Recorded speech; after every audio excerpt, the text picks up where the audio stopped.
Bible quiz season 4ல் Daniel புத்தகத்திலிருந்து தான் நான் கேள்வி கேட்டு கொண்டிருக்கிறேன்.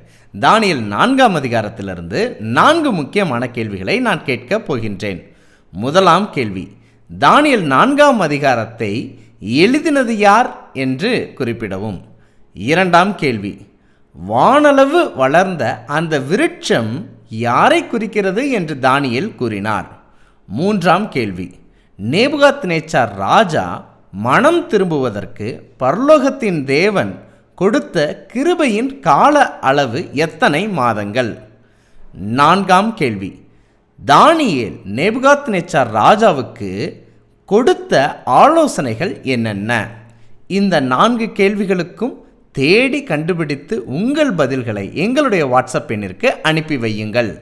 ஒவ்வொரு மாதமும் 11ஆம் தேதியிலிருந்து 20ஆம் தேதி வரைக்கும் நம்முடைய பைபிள் ஸ்கூல் சேனலில் பைபிள் குவிஸ் வேத வினா விடை போட்டி நடைபெறுகிறது. இந்த மாதத்திலிருந்து செப்டம்பர் மாதத்திலிருந்து டிசம்பர் மாதம் வரைக்கும் இந்த போட்டியில் பங்கு பெறக்கூடியவர்களுக்கும் சரியான பதிலை அளிக்கக்கூடியவர்களுக்கும் டிசம்பர் மாதம் ஒரு நல்ல பரிசை உங்கள் வீட்டிற்கு அனுப்பி வைக்க நாங்கள் குழுவாக திட்டமிட்டிருக்கிறோம். நீங்களும் பங்கு பெறுங்கள், உங்கள் நண்பர்களையும் பங்கு பெறச் செய்யுங்கள். பகிர்வோம் இயேசுவை. என்று அன்புடன் பைபிள் ஸ்கூல்.